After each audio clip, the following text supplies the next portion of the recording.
నేను ఆ రోజు కూడా చెప్పిన సిసిఎస్ దగ్గర పొలిటీషియన్ అయిపోయింది, ఇంకా మీ ఫోర్త్ ఎస్టేట్ మీద ఉన్నది మీకు, మీరు ఎంత పాజిటివ్ ఉన్నా మళ్ళీ మీ మీదనే ఉంటుంది అని చెప్పి. ఎందుకు చెప్పినా పరిపూర్ణాచారి ఆ పిల్లోడు, అతను దగ్గర దగ్గర నాకు తెలిసి 6 ఏళ్ల నుంచి గాంధీ భవన్ దగ్గరనే ఉంటుండే. ఇక మరి అట్లుంటూనే లోపటేస్తే అట్లుంటూనేస్తే ఇక ఇప్పుడు వాళ్ళకు రోజు పాజిటివ్ రాసే వాళ్ళని వదిలిపెడతారు అనుకుంటుర్రా? వదిలేరు కదా. ఇప్పుడు ఆ కాంగ్రెస్ ప్రభుత్వం అధికారం రావడానికి పాపం ఆ పిల్లోడు కూడా రెగ్యులర్ న్యూస్ ఇచ్చుకుంటే ఎక్కడ పోయినా, పాదయాత్రలకు పోయినా ఎక్కడ పోయినా ఎంబడి ఉంటుండే. అతను లేడు, అయ్యప్ప శబరిమల పోయిండు అనేది టికెట్లు అవన్నీ డీటెయిల్స్ ఉన్న తర్వాత కూడా అతను తీసుకుపోయి కూర్చోబెట్టారు. ఆడ ఎంక్వైరీ లేదు, ఏం లేదు.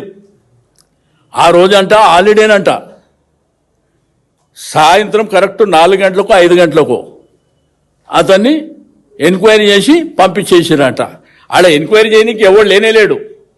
ఎంక్వైరీ చేసి ఎట్లా పంపించారో తెలియదు. వాళ్ళు ఏంటంటే కొంతమంది మంత్రులు మాట్లాడుకోరు, అరే మన ఎంబడి 6 ఏళ్ల నుంచి గాంధీ భవన్లోనే ఉన్నాడు కదా, పాపం అతన్ని వదిలిపెట్టండి అని చెప్పినట్టుండ్రు, పంపించారు. కాబట్టి మన దగ్గర ఉన్న వాళ్ళకు ఫేవర్గా ఉన్న పత్రికా యాజమాన్యానికి, టీవీ ఛానల్ యాజమాన్యాన్ని కూడా రిక్వెస్ట్ చేస్తున్నా, గారు 6 ఏళ్ల నుంచి ఆడ పడి పాపం వాళ్ళ ప్రభుత్వం రావడానికి కృషి చేసిన ఆయననే వదలలేదంటే మరి రేపు మిమ్మల్ని వదులుతారని మీరు ఎట్లా అనుకుంటారో నాకైతే తెలియదు.